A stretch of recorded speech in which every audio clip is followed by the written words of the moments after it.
एड़ियां रगड़ी। सच्ची बात बताता हूं अपना आईएमएफ के आगे, क्योंकि वो पाकिस्तान के ऊपर एतबार करने के लिए तैयार नहीं था।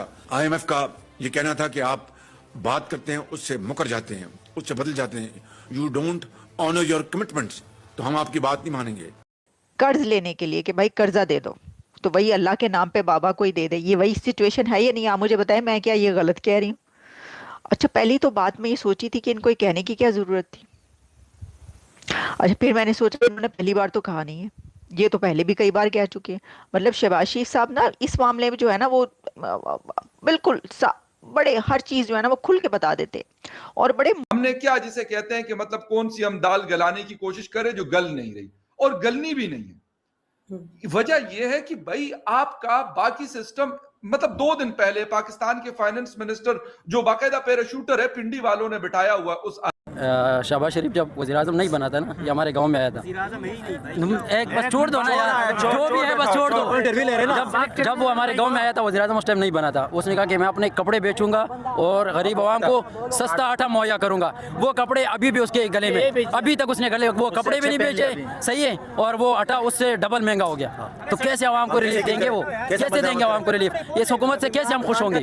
इंडिया जो है ना, इंडिया है तो हमारा दुश्मन मुल्क, लेकिन वो आईटी के शोबे में भी बहुत आगे जा चुका है। ठीक है, जितना पैसा सऊदी अरेबिया तेल से पैसे कमाता है ना, वो आईटी के शोबे में वो इतना पैसा बना लेते हैं एक साल में, एक साल के अंदर।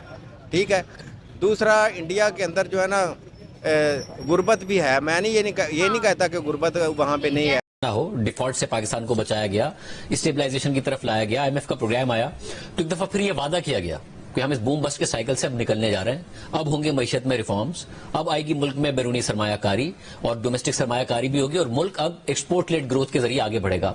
एक्सपोर्ट्स में उस तरीके का इजाफा। दोस्तों, पाकिस्तान का प्रधानमंत्री बार बार ऐसे उल्टे सीधे बयान दे देता है जिसके बाद पाकिस्तान की आर्मी और पाकिस्तान की पूरी दुनिया में बेइज्जती हो जाती है। अब की बार शहबाज शरीफ का एक वीडियो वायरल हो रहा है जिसमें शहबाज की तरफ से कहा जा रहा है कि पाकिस्तानियों को तो हमारा एहसान मानना चाहिए था क्योंकि हमने आईएमएफ से उन्हें लोन दिलाया है। तुम्हें मालूम नहीं है कि हमें कितनी एरिया रगड़नी पड़ी आईएमएफ के सामने, तब जाकर लोन मिलता है।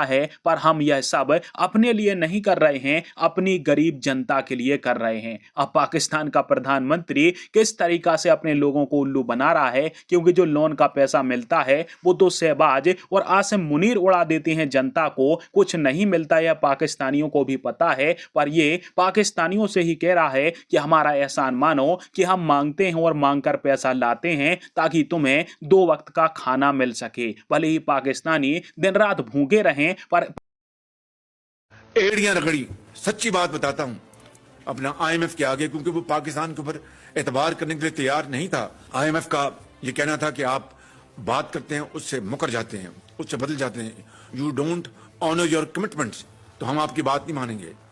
उन्होंने पता नहीं कहां कहां अंगूठे लगवाए और कहां कहां क्या क्या उन्होंने गारंटीज ली, तब जाकर आईएमएफ का प्रोग्राम जो है वो अपना दोबारा फिर उसको हमने शहबाज शरीफ जब वज़ीर-ए-आज़म नहीं बना था ना, ये हमारे गांव में आया था।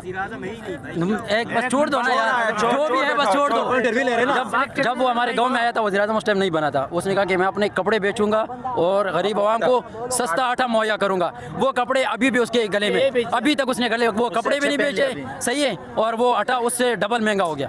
तो कैसे आवाम को रिलीफ देंगे? वो कैसे देंगे आवाम को रिलीफ? इस हुकूमत से कैसे हम खुश होंगे? 150 रुपए पेट्रोल था, और आज देखे जब इमरान खान का दौर था 150 रुपए इनको हजम नहीं होता था हुक्मरानों को। ये लोग रोडों पे इस्लामाबाद मार्च करने आ जाते थे। आज देखो 300, 250, 300 रुपए हो गया है। अब कोई नहीं निकल रहा है इस्लामाबाद के लिए। आप तो अच्छी तरह वाकिफ होंगे, सोशल मीडिया भी देखते हैं, हालात देखते हैं आप मुल्क के।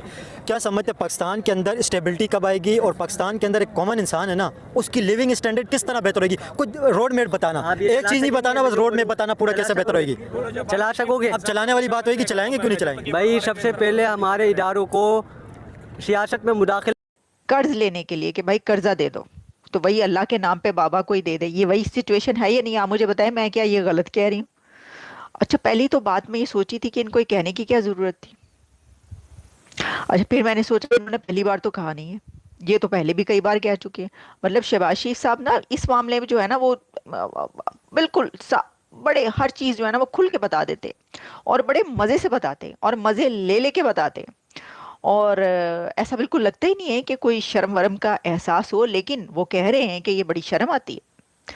वो पहले ये कह चुके हैं एक बार कि जिधर जाता हूँ तो मुंह लोग मुंह दूसरी तरफ कर लेते हैं। अब सोचें कोई अपने बारे में ये कहेगा, मुझे बताएं कोई आम बंदा भी अपने बारे में कहते बड़ी शर्म महसूस करेगा, वो कहेगा कि यार मैं क्या लोगों के सामने ये बात करूं कि भाई जिधर जाता हूँ लोग दूसरी तरफ मुंह कर लेते हैं। भाई गरीब के साथ ऐसे ही होता है।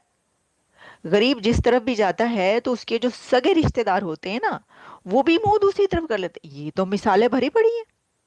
अरे ये रियलिटी चेक है, ये बिग रियलिटी है दुनिया की, कि जो गरीब अपने किसी गरीब रिश्तेदार किसी अमीर रिश्तेदार के पास जाता है, या गरीब दोस्त किसी अमीर दोस्त की तरफ जाता है, तो वो ठिठक जाते हैं। लोग कहते हैं कि ये मांगने आया है, और मुंह दूसरी तरफ कर लेते हैं। तो एग्जैक्टली ये वाली जो सिचुएशन है, ये शहबाज शरीफ साहब पहले बयान कर चुके हैं। उन्होंने कहा जी जिधर भी जाता हूँ लोग मुंह दूसरी तरफ कर लेते हैं, कि फिर मांगने आगे वो फिर भी जाते रहे।